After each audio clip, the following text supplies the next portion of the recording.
Bueno, estas son las tres leyes de Kepler: trayectorias elípticas, áreas iguales en y iguales y el periodo.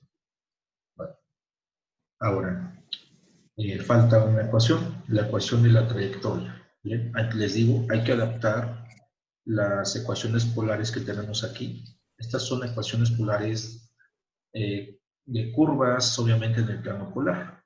Pero aquí, para ajustarla a estas situaciones que son reales, lo que se hace es colocar el Sol, hacerlo coincidir con el polo del plano polar. ¿Bien?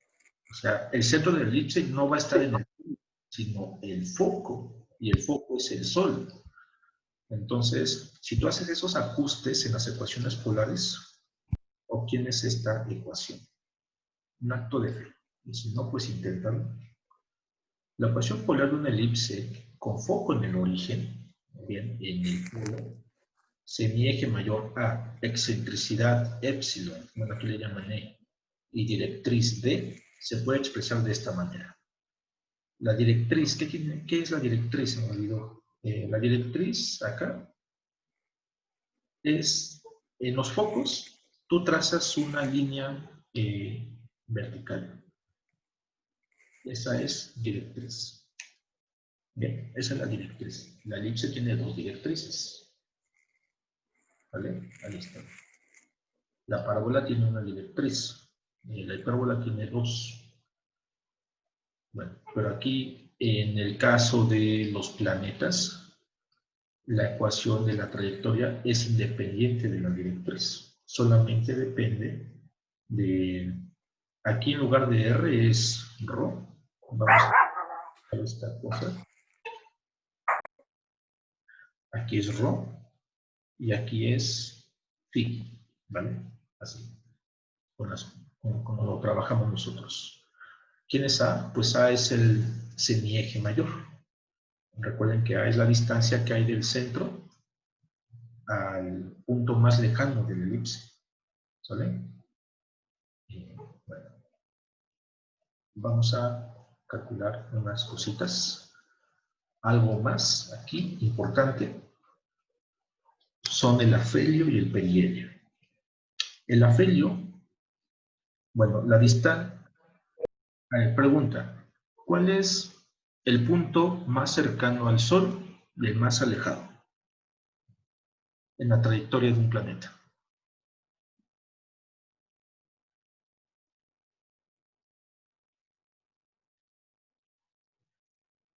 Pues este es el más cercano.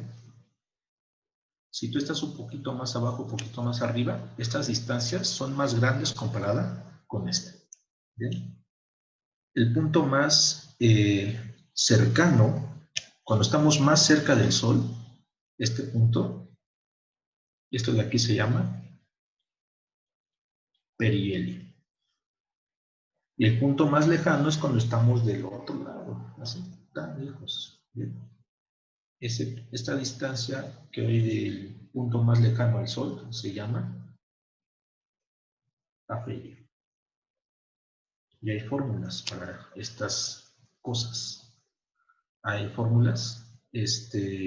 ¿Cómo se obtienen esas fórmulas? Recuerda que estamos en el plano polar. Y aquí el polo coincide con el Sol. ¿Bien? Sí, no conviene dibujar cartesianas, pero voy a ponerlo como referencia, nada más, con esa intención. Y aquí está nuestro sistema coordenado. ¿Bien? Si quieres X, Y, pero recuerda que son polares. Bien, imagina aquí la plantilla. ¿Sale?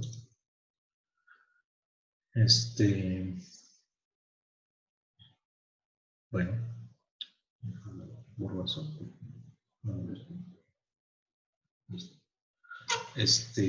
Entonces, recuerda que el ángulo polar se mide con respecto al eje horizontal en contra de las manecillas. Entonces el afelio se encuentra a 0 grados o bien 0 radianes.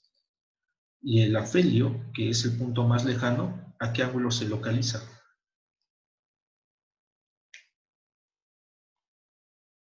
¿Cuánto debo girar? ¿Y? Pi 180. 180, correcto. O pi radianes. Bien. Bueno, si tú sustituyes estos valores 0 y después pi en esta ecuación, obtienes una expresión para la distancia más cercana y más lejana. ¿Sale? Vamos a llamarle así.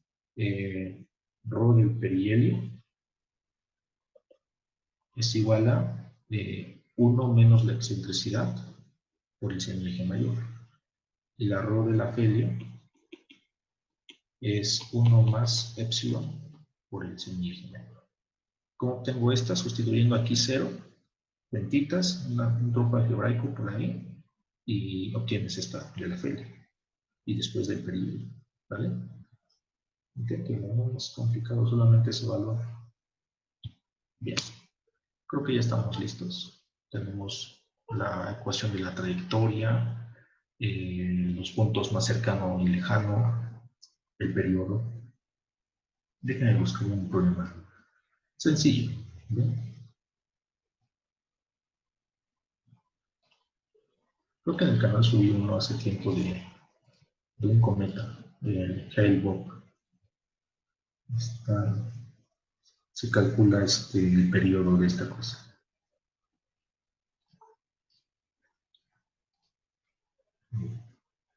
Vamos por acá.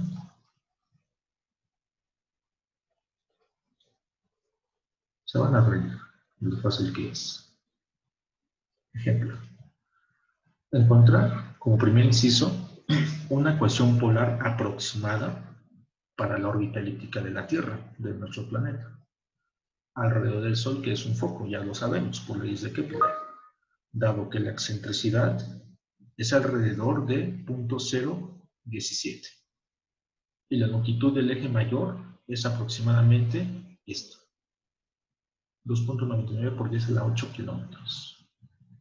Y como segundo inciso, encontrar la distancia de la Tierra al Sol en el perihelio y el afelio.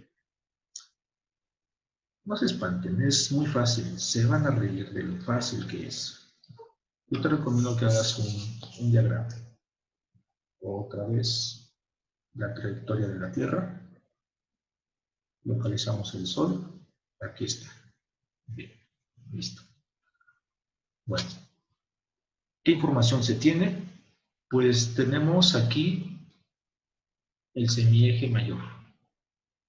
La longitud del eje mayor. Es decir, todo el diámetro mayor de la elipse, no el semieje, todo. ¿Vale? Importante eso. ¿Eso es todo? Déjenme ver, que luego hacen cosas. Sí, es todo.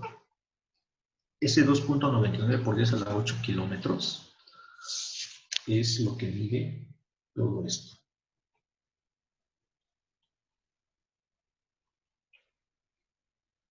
¿Vale? Ese es un dato. ¿Qué más tenemos? Tenemos la excentricidad, es muy pequeñita, del orden de 0.017. Esta excentricidad, recuerda que aparece en la ecuación polar. Y eso. Con esto es suficiente para calcular dos cosas y más. Incluso podemos calcular el periodo de la Tierra. Ahorita lo hacemos. Se van a reír de que está muy fácil todo esto. Bueno, para la ecuación polar necesito... ¿Cuál era la ecuación polar? Estaba por aquí abajo. Es esta. Viene a dar como la A es el radio medio, por este cuadrado por 1 sobre 1 más epsilon coseno. Ok. Entonces, el primer inciso consiste en calcular esta ecuación. A por 1 menos epsilon cuadrado partido por 1 más epsilon coseno pi. Bien. ¿Conozco epsilon? Sí. Es 0.017. Es esta de acá. ¿Conozco la A? No directamente. La A, geométricamente, es la distancia que hay del centro hasta un vértice de la elipse. Pero yo no tengo eso. Tengo este número. ¿Cuánto vale A? ¿O cómo calculo A?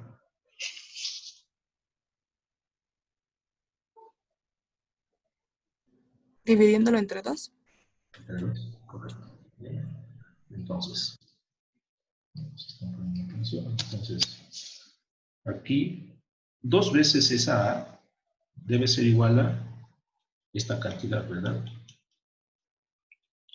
Y ustedes preguntan, ¿cómo midieron eso? Con un flexómetro muy grande. Sí. Todo esto entre los. ¿Y esto qué te da? No sé si cuánto es que estoy diciendo. 1.495 por 10 a la 8 kilómetros.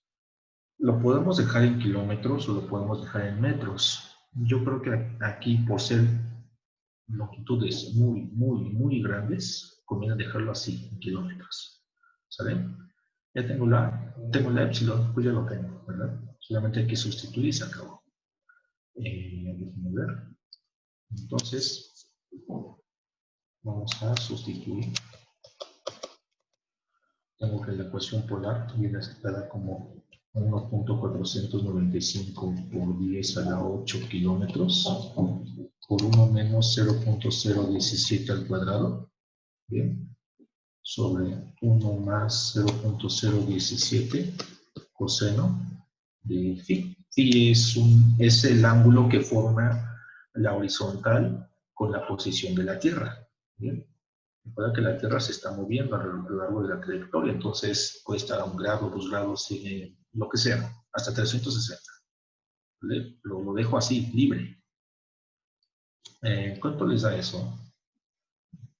Bueno, lo de arriba. Lo de abajo no se puede hacer. Punto 0.17 es nada.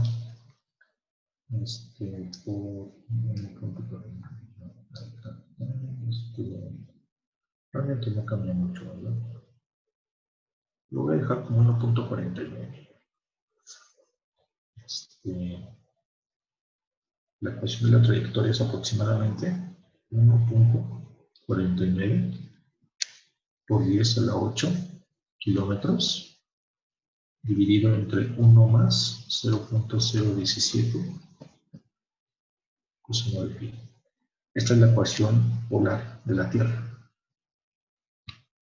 No está tan complicada, ¿verdad? Está sencilla. Seguramente se esperaban algo más monstruoso, pero no, es muy fácil. Bien, ya tenemos la ecuación polar de nuestro planeta. Solamente se requieren 2 cosas, la excentricidad y el semieje mayor. Obviamente estas cantidades son diferentes para todos los planetas y estrellas. Segundo inciso, encuentra la distancia de la Tierra al Sol en el perihelio y el afelio. Tenemos fórmulas, están acá. El perihelio es esto, el afelio es lo otro. Bien, entonces ya tengo el semieje mayor. Vamos, entonces, segundo inciso, el perihelio, la distancia más cercana al Sol es, voy a llamarle ρp nada más, viene dado como 1 menos epsilon por A. Sería 1 menos 0.017 por A, pero A es 1.495 por 10 a la 8 kilómetros, ¿verdad? ¿Qué les da esto?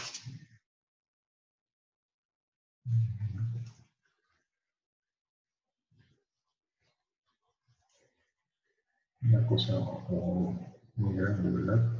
Es el orden de 1. Lo voy a redondear a 3 cifras significativas. Así. 10 a la 8. Vamos a desarrollar esto. 1.47 por 10 a la 8. ¿Cuántos ceros tiene esta cantidad? 7. Son bien graciosos ustedes, ¿no? Aquí es 10 a la 8, ¿sí lo ven? Estaba el punto, lo recorres 8 posiciones. 1, 2, 3, 4, 5, 6, 7, 8. Tiene entonces 6 ceros. Este número lo puedo escribir así.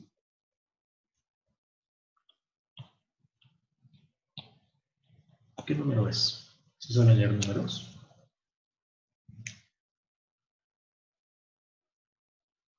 No. 147 millones de kilómetros. Claro, 147 millones de kilómetros. Muchísimo, claro. Y el afelio, pues debe estar más lejos, porque es el punto más lejano, obviamente. El afelio se calcula con esto. Hagan las cuentas. Ya pongo el resultado. ¿Bien? Entonces,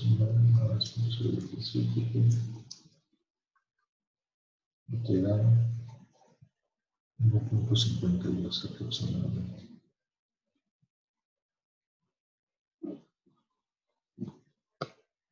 $152 millones de kilómetros. Yo no me imagino distancias así. No, no me imagino, no sé ustedes, a lo mejor sí. Muy interesante. Seguramente el afelio es cuando estamos, conoce más frío, ¿verdad? Posiblemente porque como estamos más lejos del Sol, nos llega menor energía, ya que el Sol emite radiación, emite energía en todas direcciones. Pero como estamos muy lejos, nos llegan entonces en menor cantidad. Puede ser en esta época, ¿verdad? Vean cómo todo tiene sentido con esto. Ahora, vamos a calcular el periodo de la Tierra con la tercera ley de Kepler, esta de aquí. Es muy fácil, se van a reír. Ya. ¿Qué necesito para esto? Pues como un tercer inciso, si quiere, periodo terrestre.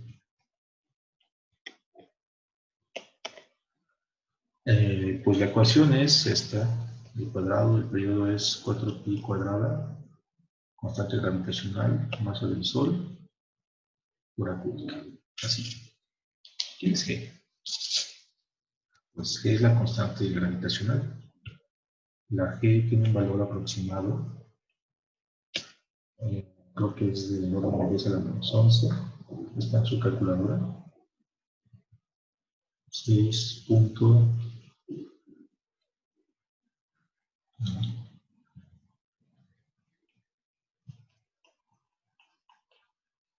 Es un numerito muy pequeño, 10 a la menos 11. Y las unidades que tiene esta criatura son Newton por metro cuadrado dividido entre kilogramo cuadrado. Y la masa del Sol, lo pueden googlear fácilmente. Vamos a hacerlo un poco más preciso, entonces déjenme googlearle. La masa solar. Este número es 1.989 por 10 a la 30 kilogramos. Esta constante gravitacional se mide en laboratorios. Debes tener instrumentos muy precisos, obviamente, ya que es una cantidad muy pequeña. Bien. La masa del Sol, pues, se calcula. No existe la balanza gigante. No existe. Bien. Se calcula con leyes de Newton, leyes de Kepler, entre otras cosas. La física te permite calcular todas esas cosas sin necesidad de ir al Sol, ¿verdad? No hace mucho calor allá. Entonces, basta que tengas un buen conocimiento de física básica, no necesitas grandes ligas de física, ¿no? Con cosas muy básicas de física tú puedes calcular esto. Creo que en el propedéutico calculamos cuánto tiempo se tardaría en llegar al Sol caminando. No sé si recuerdan eso. Ni el Mario Bros podía, ¿verdad? Se necesitaban más de 99 días. Entonces, con cuentitas muy básicas puedes hacerlo. Bien, vamos a calcular salvajemente cosas. Entonces, solamente hay que sustituir, ¿verdad? Porque ya conozco todo. El cuadrado que está aquí, obviamente pasa como una raíz doble, pero conservo la raíz positiva, ya que el periodo es un tiempo y tiempos negativos no tienen sentido. Bien, entonces esa raíz cuadrada la paso como exponente en medio. Sustituyo numeritos, aquí 6.67428, omito unidades, de aquí 1.989 por 10 a la 30. Aquí arriba va el 4pi cuadrado y también va el semieje mayor de la Tierra, ¿verdad? 1.495 por 10 a la 8, cuidado, kilómetros. Pero aquí la cosa está expresada en metros. Entonces hay que expresarla en metros, la cantidad esta. ¿Dónde está? ¿Dónde está? ¿Dónde está? Aquí, no, aquí está. Bien. Esta criatura hay que expresarla en metros para el cálculo. No lo puedes introducir como 10 a la 8 kilómetros. Deben ser unidades homogéneas. Multiplico por un factor de conversión. Si yo quiero eliminar kilómetros, aquí deben ir los kilómetros. ¿Bien? Kilómetros y metros. La equivalencia es que un kilómetro son 1000 metros. Y resulta que el número 1000 se puede escribir como 10 por 10 por 10. 10 al cubo. Y entonces aquí sería 1.495 por 10 a la 8 por 10 a la 3, 10 a la 11. ¿Sale? Muy fácil. Para no desarrollar el notación científica. Entonces ese 10 a la 11 es el que debe ir acá. Aquí debe ir 10 a la 11. Omito unidades, pero ya sé que son metros. Al cubo. Acuérdate, ese cubo es este de aquí. ¿Bien? Y esto elevado al 1/2 porque es una raíz cuadrada. ¿Qué cosa les da eso? Vamos a ver,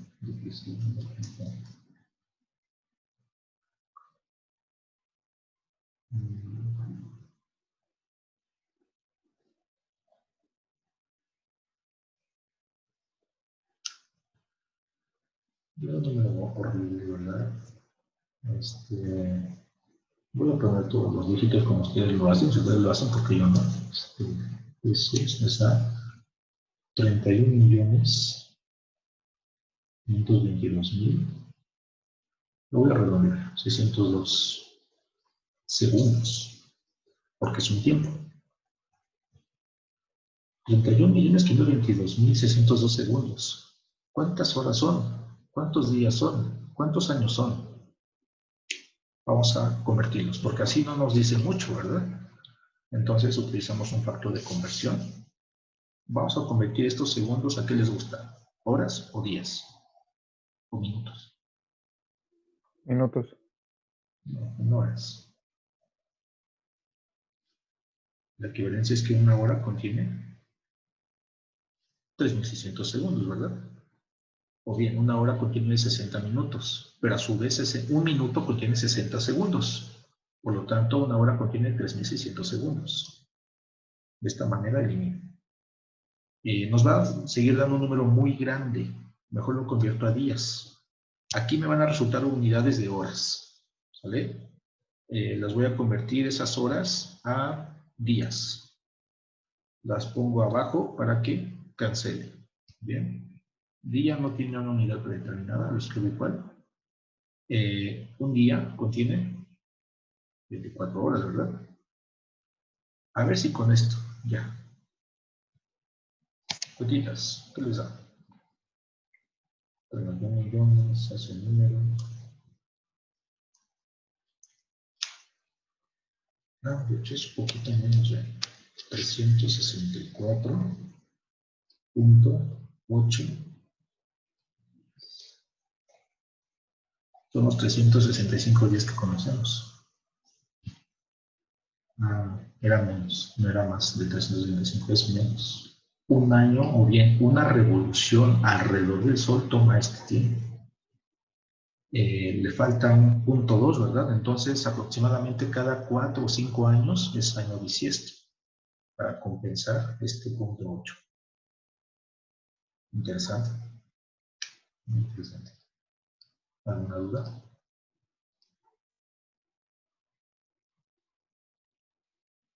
No, profe. Bueno, pueden hacer a lo mejor se los dejo como participaciones. Está muy fácil y es muy interesante esto, un par de ejercicios. Son el Stuart, aquí se los pasa, ya si quieren lo resuelven, y si no, pues no.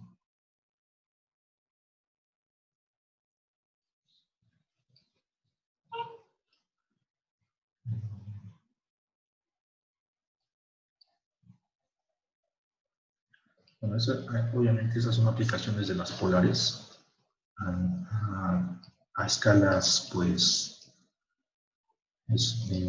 intergalácticas, ¿verdad? Este es el que está en el canal, el Hale-Bopp. Este es el cometa.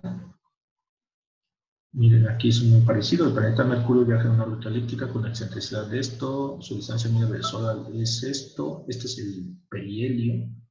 Determinar su distancia máxima, el afelio. Pero no solamente puedes hacer eso, puedes calcular más cosas. El periodo, por ejemplo. ¿Cuál es el periodo de Mercurio en años terrestres? Debe ser menor, seguramente, porque Mercurio es el primer planeta, es el que está más cerca del Sol, entonces da más rápido vueltas alrededor de este. Mira, para Plutón, que es el más lejano. Está bueno esto, está muy interesante. Con los datos del 29, calcula la distancia que recorre el planeta Mercurio durante una órbita completa alrededor del Sol. Esta es longitud de arco. Es decir, mira, te lo explico aquí. La Tierra gira alrededor de la elipse. Bien. ¿Qué distancia recorre? Sabemos que tarda 364.8 días. Pero, ¿qué distancia recorrió? Eso es longitud de arco. Y eso se calcula en coordenadas polares con esta ecuación, porque esta es la ecuación polar de la Tierra. Pero resulta que la integral, la longitud de arco, debes utilizar esta fórmula. Es una integral desde alfa hasta beta de una raíz de la cosa al cuadrado más su derivada elevada al cuadrado, y esto integrado con respecto de phi. La raíz cuadrada te va a ser imposible la integral. No se puede calcular exactamente. Tienes que hacer métodos numéricos, aproximaciones. Entonces, o bien un polinomio de Taylor también funciona, un polinomio de Taylor. No lo vimos en integral, pero puede aproximarse esto a un polinomio de Taylor. Hasta orden 2 o 3 es suficiente para calcular la integral. Se puede. Después de muchos días, cuando vayas en quinceavo, seguramente la termines. Bien, pero pues sería muy interesante calcular esta trayectoria. ¿Cuánto recorremos? Y mira, interesante, muy interesante se me ocurre. Ya sabes esa formulita de la primaria, ¿verdad? De que velocidad, ¿a qué es igual? Distancia sobre tiempo. Distancia entre tiempo. Calculas la longitud de arco de alguna manera. Tú la calculas, ya conocemos el tiempo, ¿verdad? 364.8 días. Con la longitud de arco calcularías la distancia. Y con esta calculas la velocidad. ¿Con qué velocidad estamos recorriendo el Sol? Muy bueno eso, ¿verdad? Demasiado bueno. Todo lo que puedes hacer con fórmulas básicas. De hecho, esta no es una fórmula correcta, es una aproximación. Bien. A lo mejor lo uso después y lo subo. Bien. Bueno, Polaris es muy interesante. Esta es una de las aplicaciones que a mí más me gustan. Se puede aplicar para otras cosas, satélites principalmente. Pero vean que es muy fácil. Y no necesitas super matemáticas para entenderlo. Cositas geométricas, una que otra fórmula o ley, como la de Kepler, para calcular el periodo sí, el periodo de estas estrellas, bueno, de estos planetas. Con este tipo de cálculos o parecidos se pueden determinar los periodos de los otros planetas. Y por eso en el calendario, no sé cómo se llama, calendario astronómico, me parece, nos anuncian fechas en donde va a haber lluvia de meteoritos, que los planetas se alinean, y eso se calcula con esto de acá. ¿Bien? No es difícil. Lo difícil es que se sincronicen los planetas para que los podamos ver. Claro, con un buen telescopio, ¿verdad? Porque a simple vista, imposible. ¿Vale? Yo no veo de aquí a 2 metros, imagínense al orden de kilómetros, de millones de kilómetros. Es muchísimo. Bueno, aquí termino la unidad 1. Es muy fácil, paramétricas polares. Y ahora iniciamos la 2. La unidad 2 también es muy fácil. Tiene que ver con vectores. Bien. Los vectores son cantidades muy fáciles. No sé si ya las hayan escuchado o hayan visto. Me parece que se los vi en el propedéutico con ustedes, los que fueron. Aquí tengo una cosa.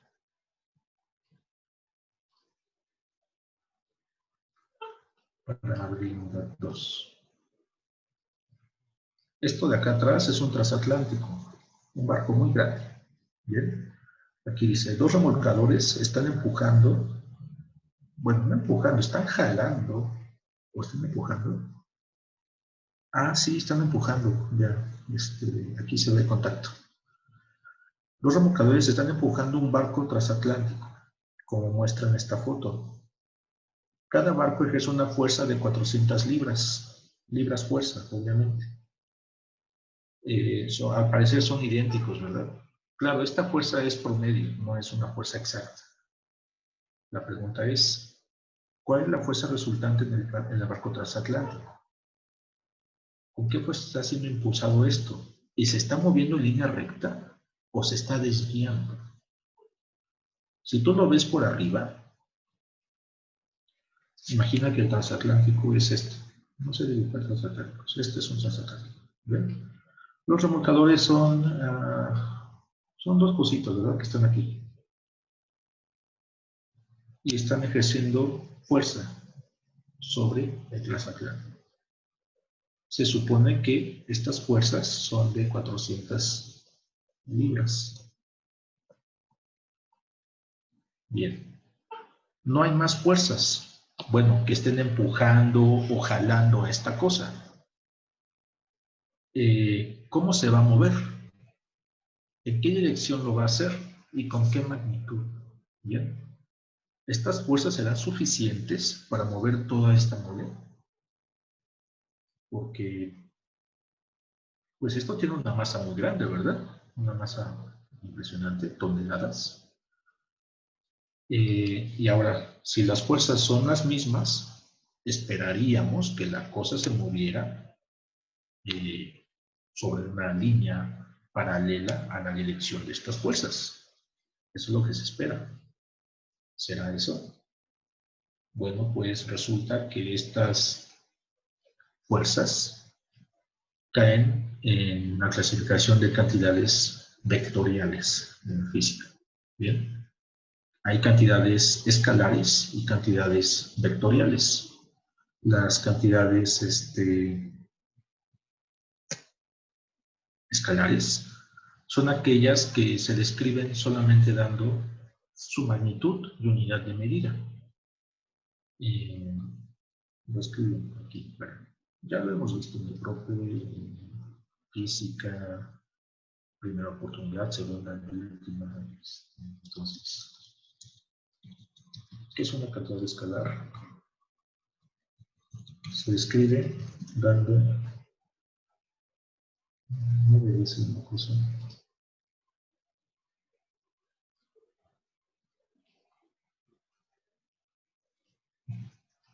Cantidad escalar. Aquellas que se describen dando su magnitud y unidad de medida. Bien. Como ejemplos podemos citar la temperatura. La temperatura es una cantidad escalar, ya que si uno dice estamos a 10 grados Celsius, si dices 10 grados, ¿en qué estás midiendo esos grados? Porque hay varias escalas. Lo más común es Celsius, pero si un extranjero dice estamos a 10 grados, seguramente estamos pensando ahí 10 ¿qué? 10 Fahrenheit, 10 Rankine, 10 Kelvin, 10 Celsius. De ahí la importancia de decir la unidad de medida, ¿vale? La longitud es una unidad de medida. Puedo decir, la distancia que hay del tecnológico en mi casa es de 10, es de 20. ¿20 qué? 20 metros, 20 millas, 20 kilómetros, 20 años luz. ¿Cuánto? Bien, entonces hay que indicar la unidad de medida para ser más, para describir correctamente esa cantidad. Bien, la masa es una cantidad escalar. La masa de promedio de una persona es 70 kilogramos. Bien, porque hay otras unidades de medida, las libras masa. De hecho, es la unidad que trabajan en países extranjeros, ¿verdad? Las libras. Las onzas también son unidades de medida para la masa, entre otras, los gramos. Por ejemplo, las masas de los insectos no se miden en kilogramos, ¿verdad? Se miden quizá en miligramos o en gramos. Son insectos muy densos. El área es una cantidad escalar. El tiempo es una cantidad escalar. Ya no es que el tiempo tenga una dirección. El que marche hacia adelante es una convención para nosotros. Bien, porque se nos facilita más trabajar con positivos que con negativos. Solamente es eso. El volumen. El volumen, exacto, es una cantidad escalar. ¿Y qué otra? Sí, la energía. La energía, la potencia, el voltaje, la corriente eléctrica, etc, etc, etc. ¿Bien? Todas ellas son cantidades escalares, ya que no tienen dirección.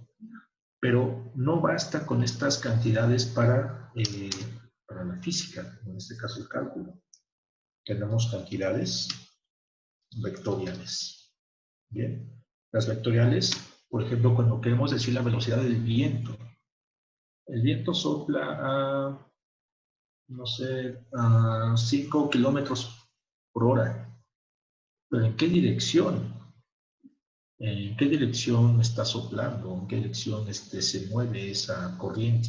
Bien, entonces hay cantidades como la velocidad del viento que requieren dar una dirección para describirlas completamente. Entonces son aquellas que se describen dando su magnitud, unidad de medida y, muy importante, dirección u orientación.